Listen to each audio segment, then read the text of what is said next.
Hello students, आज अपने इस वीडियो में लेसन नंबर फर्स्ट पादप प्रजनन का पार्ट थर्ड करेंगे। पार्ट थर्ड के अंदर अपना आज का टॉपिक होगा संकरण की विधि। मतलब जब अपने संकरण के द्वारा फसलों की नई नई किस्में तैयार करते हैं तो अपने को कौन कौन सी प्रक्रियाओं को करना पड़ता है। तो संकरण की विधि को अपने 7 चरणों में बांटते हैं कि पादप प्रजनन के लिए संकरण की क्रिया को अपने 7 चरणों में बांटते हैं, जिसमें सबसे पहला स्टेप है जनकों का चयन, फिर आता है जनकों का मूल्यांकन, विपुंसन, थैली लगाना, टैग लगाना, परागन और लास्ट में है F1 बीजों को एकत्रित करना और उनका भंडारण करना। तो ये 7 स्टेप आते हैं संकरण के अंदर कि जब अपने संकरण की प्रक्रिया के द्वारा पौधों की नई किस्में तैयार करते हैं तो उसके अंदर इन सभी स्टेप्स को किया जाता है। तो अपने एक एक करके इन सभी स्टेप्स के बारे में पढ़ते हैं। तो सबसे पहला स्टेप है जनकों का चयन, जिसे अपने इंग्लिश में कहते हैं सिलेक्शन ऑफ पेरेंट्स। तो अपने समझते हैं कि अपने जनकों का चयन कैसे करते हैं। तो सबसे पहले तो अपने माइंड में होता है कि अपने को किस प्रकार की एक वैरायटी तैयार करनी है। मान लो अपने वैरायटी ऐसी तैयार करनी है जिसकी हाइट ज़्यादा हो, मतलब प्लांट्स की हाइट जिसकी ज़्यादा होती हो। तो अपने सबसे पहले क्या करेंगे कि जो भी अपना उस फसल का एक फील्ड होगा, अपने उस फील्ड में जाएंगे, वहाँ पर काफ़ी सारे प्लांट लगे होंगे। उन प्लांट्स में से अपने उन प्लांट्स को सिलेक्ट कर लेंगे जिनकी हाइट ज़्यादा होगी, क्योंकि जो अपने नई वैरायटी तैयार कर रहे हैं उस वैरायटी में अपने को कौन से लक्षण चाहिए, ज़्यादा हाइट वाले लक्षण, मतलब प्लांट्स की हाइट ज़्यादा हो। तो अपने कौन से जनकों का चयन करेंगे जिनकी हाइट भी क्या हो, ज़्यादा हो। मतलब अपने खेत में जाएंगे और उन पौधों को सिलेक्ट करेंगे जिनकी हाइट दूसरे पौधों की तुलना में क्या है, ज़्यादा है। तो मान लो अपने खेत में से इन 2 पौधों का चयन कर लिया, एक प्लांट ये है और एक प्लांट ये है। इस प्रकार इन प्लांट्स की हाइट दूसरे प्लांट के कंपैरिजन क्या थी, ज़्यादा थी। इन 2 प्लांट्स में से अपने एक प्लांट को मानना है नर पादप और दूसरे को मानना है मादा पादप। तो ये था अपना पहला स्टेप जनकों का चयन, कि जनकों का चयन इस बात को ध्यान में रखकर किया जाता है कि अपने किस प्रकार की वैरायटी तैयार कर रहे हैं। यदि अपने कोई बोनी किस्म तैयार कर रहे हैं तो अपने बोने जनकों का चयन करेंगे। यदि अपने ऐसी वैरायटी तैयार कर रहे हैं कि जिनमें पादपों की हाइट ज़्यादा हो तो अपने ऐसे जनक सेलेक्ट करेंगे जिनकी हाइट भी ज़्यादा हो। तो अपने फील्ड में से ज़्यादा हाइट वाले प्लांट्स को सिलेक्ट कर लिया। इसमें से अपने एक को मानना है नर पादप और दूसरे को मानना है मादा पादप। दूसरा स्टेप आता है जनकों का मूल्यांकन। तो जनकों के मूल्यांकन का मतलब है कि जो अपने जनक या प्लांट सेलेक्ट किए हैं, अपने इनका अध्ययन करते हैं कि जो अपने प्लांट सेलेक्ट किए हैं इनकी जो आगे संततियां होंगी वो भी ज़्यादा हाइट की होंगी या कम हाइट की होंगी। तो इसके लिए अपने क्या करते हैं, 2 से 3 सालों के लिए इन प्लांट्स को अलग अलग जगहों पर बोया जाता है और इनकी संततियों का अध्ययन किया जाता है कि उनके लक्षण भी इन्हीं जैसे होते हैं या अलग होते हैं। मतलब जो संततियाँ हैं वो भी ज़्यादा हाइट की होंगी या कम हाइट की होती हैं। तो उसे अपने कहते हैं जनकों का मूल्यांकन, कि अपने चेक कर लेते हैं कि जो अपने जनक सेलेक्ट किए हैं, जो अपने प्लांट सेलेक्ट किए हैं वो बिल्कुल सही है या नहीं है। कि कहीं ऐसा ना हो कि इन प्लांट्स की हाइट तो ज़्यादा है, जो इनकी आगे संततियाँ होंगी उनकी हाइट कम हो, तो अपने जो आगे सही वैरायटी है वो नहीं तैयार हो पाएगी। तो 2 से 3 सालों को जो अपने प्लांट सेलेक्ट करते हैं उनको अलग अलग जगहों पर बोया जाता है और उनकी संततियों का अध्ययन किया जाता है कि इनकी संततियों में जो लक्षण हैं वो इन्हीं के जैसे हों। अगर ये प्लांट ज़्यादा हाइट के हैं तो इनकी संततियाँ भी ज़्यादा हाइट की होनी चाहिए। तो उसे अपने कहते हैं जनकों का मूल्यांकन। फिर आता है इसका तीसरा स्टेप विपुंसन या इमस्कुलेशन। तो अपने पास इसमें 2 प्लांट थे, एक अपने माना था नर पादप और दूसरा अपने माना था मादा पादप। तो विपुंसन की प्रक्रिया में अपने क्या करते हैं कि जो मादा पादप होता है, मादा पादप के जो पुष्प होते हैं उनके पुष्पों में से अपने जो नर भाग होता है, जैसे ये नर भाग है, इस नर भाग को काट कर अलग कर दिया जाता है। कि विपुंसन की प्रक्रिया में जो फीमेल प्लांट या मादा पादप होता है उस मादा पादप के जितने भी पुष्प होते हैं उस पुष्प का जो नर भाग होता है उसके नर भाग को विकसित होने से पहले ही काट कर अलग कर दिया जाता है। अलग क्यों करते हैं, क्योंकि इनमें स्वपरागन ना हो जाए।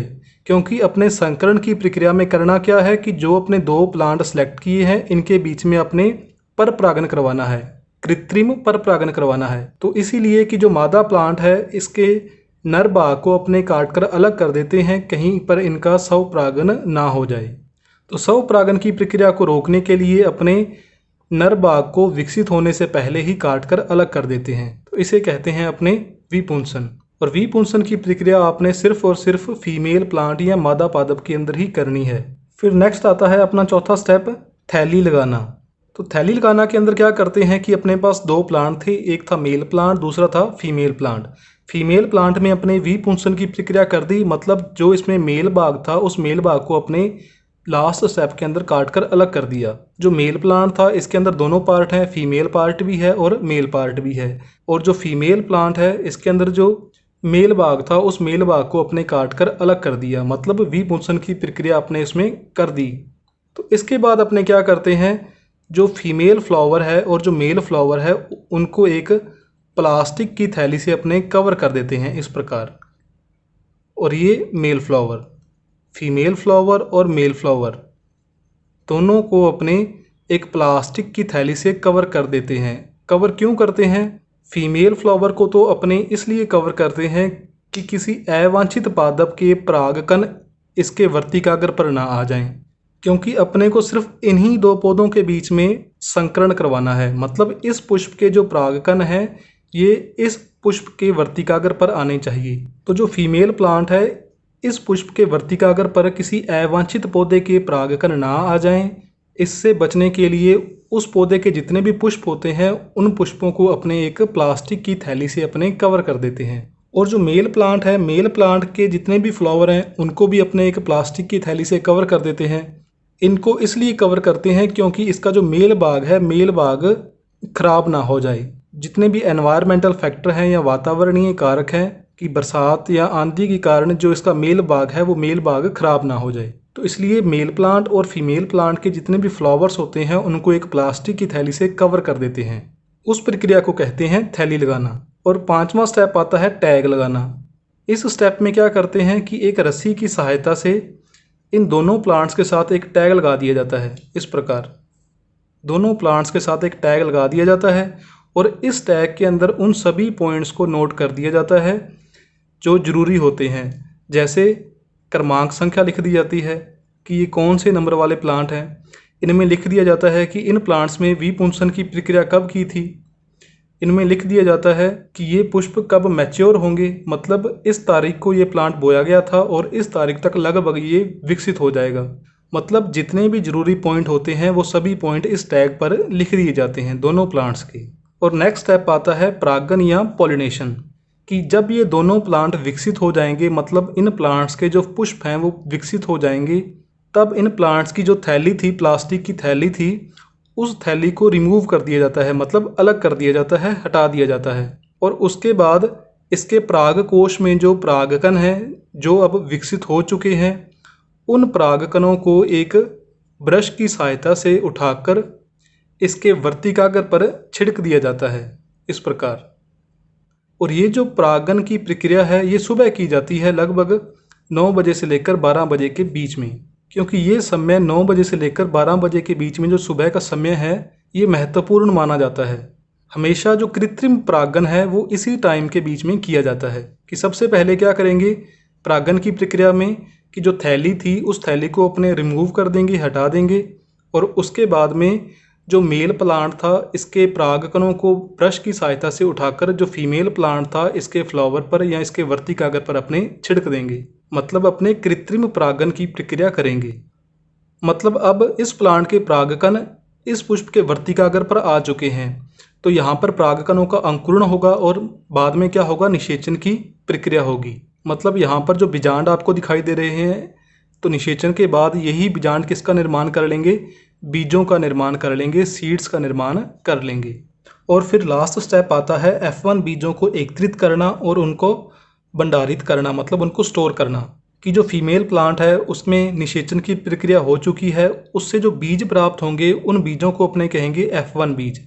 उन बीजों को अपने क्या कर लेंगे, एक अलग थैली के अंदर अपने इकट्ठा कर लेंगे और अगले साल तक अपने उन बीजों को स्टोर करके रखेंगे। और जैसे ही बाद में वही ऋतु आएगी तो उन बीजों को अपने दोबारा फिर बो देंगे। मतलब जो फीमेल प्लांट था उस फीमेल प्लांट से जो अपने को बीज प्राप्त होंगे उन बीजों को अपने कहेंगे F1 बीज।